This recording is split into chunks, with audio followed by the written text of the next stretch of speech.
what is up, guys? It is Thunderstruck115, and today we are going to be talking about the recent Xbox July event. Multiple first-party games were shown off, with the star of the show being Halo Infinite.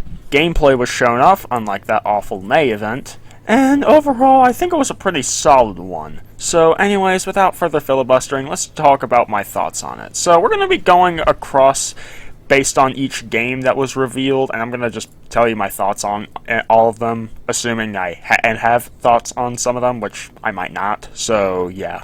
So let's kick things off with Halo Infinite.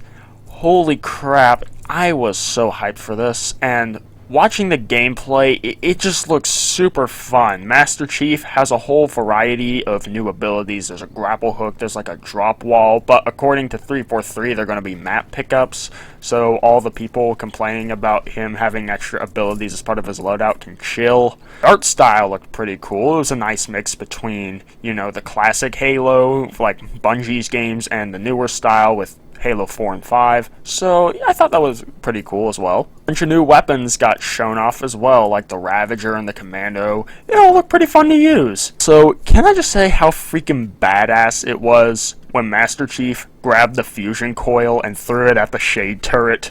That was, I honestly was blown away by that. And overall, the world itself seems to be pretty cool as well. It looks big, and looking at the gameplay, it looks like it's going to take on a more open level sort of feel. I don't think it'll be completely open world.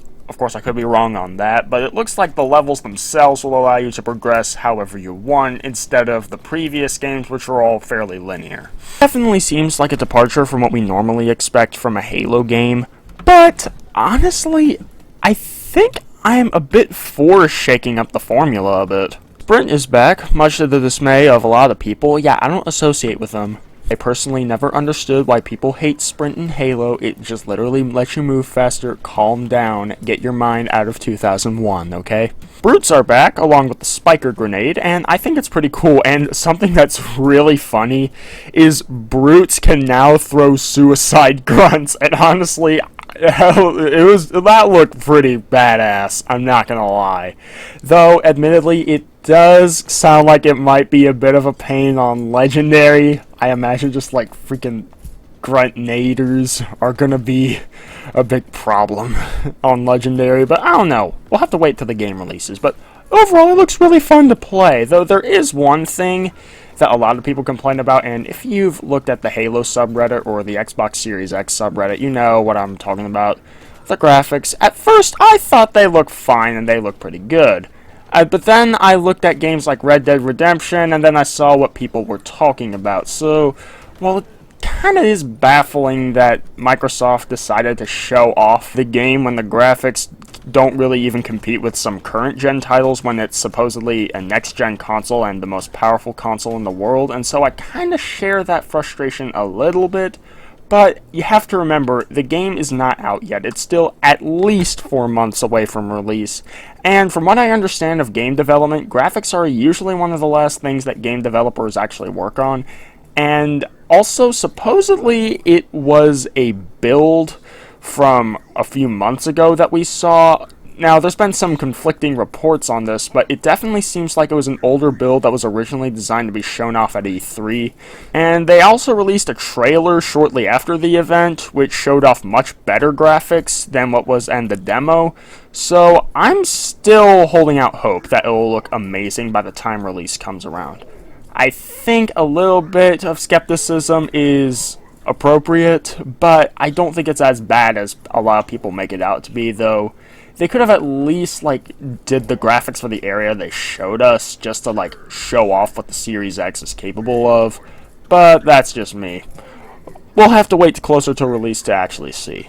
As for the story, Brohammer is pretty cool. He got some more character development, and overall, that weird new Brute villain, he kind of comes off as a bit over the top, which kind of has me worried, but at the same thing, that whole set a fire in your heart, bury your fangs speech was kind of badass sounding, even if maybe it didn't make sense. But then again, I don't really have the context of the rest of the game to hold it to, so yeah. Also, I haven't played Halo Wars 2, so I'm not really up to speed on the Banished quite yet. So yeah, and considering that Halo 5 story wasn't good, yeah, they definitely gonna have some work to do, but I think they can pull it off. That about sums up my thoughts on Halo Infinite, so let's move on. So after Halo Infinite, they showed off a trailer for State of Decay 3. Just a trailer though, no actual gameplay, but honestly, it actually looks pretty cool. I haven't actually played any of the State of Decay games, but honestly, this one has me intrigued.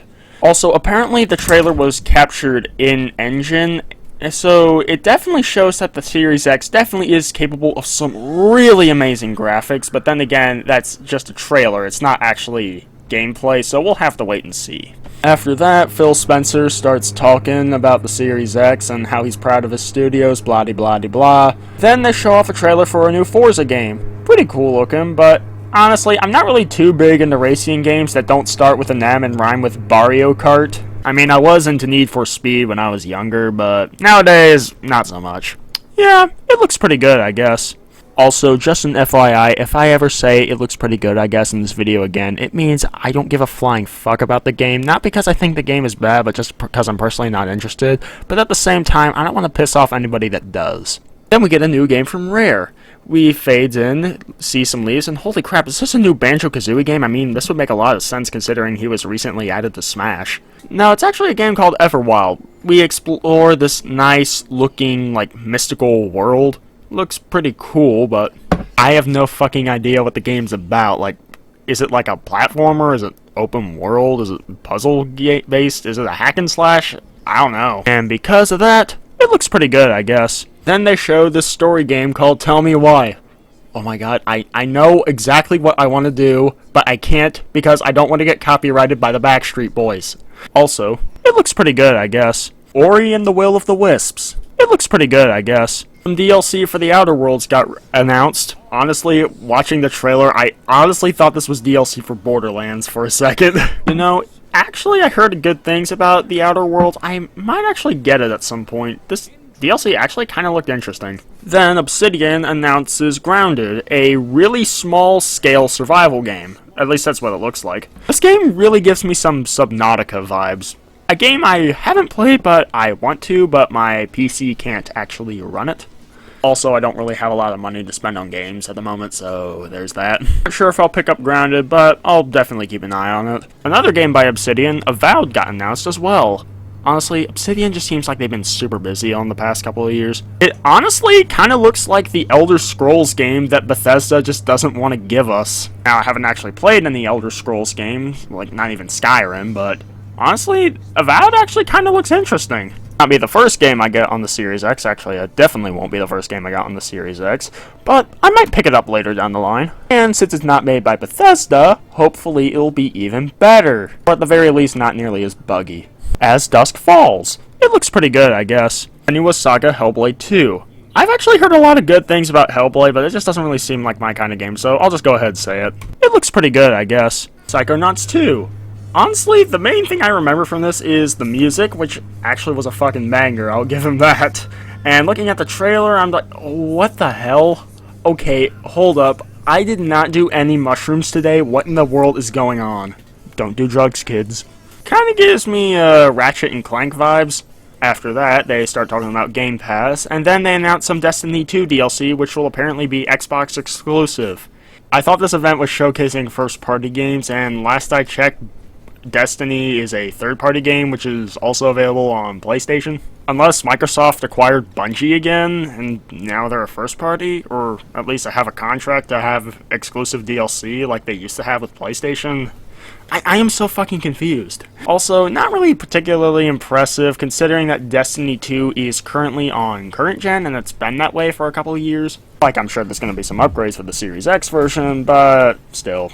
Also, it has been a long time since I even cared about Destiny 2 because, well, the conduct of the developers kind of put me off from ever buying the game or any of its DLC. They literally take content out of the base game and sell it back as DLC, and I never forgave them for that. And you know, I kind of expected it to stop once Bungie split with Activision in 2018, but they kept doing that.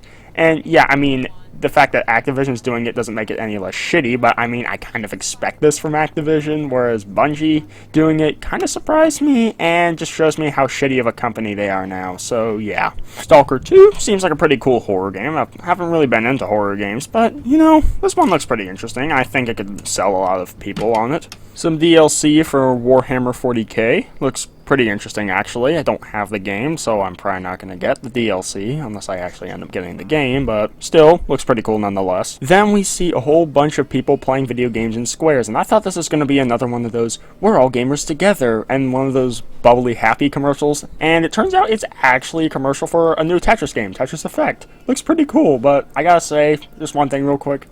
We have this cool, brand new console with cutting-edge technology, and we're gonna sell them fucking Tetris. Yeah, I'm definitely gonna get the game. Definitely not pushing the hardware, but I mean, it's Tetris. You can't really go wrong with Tetris. The Gunk. It looks pretty good, I guess. The Medium. Cool horror game. They showed this already at the May event, which was for third-party games, but then they're showing it again here, which is for first-party games.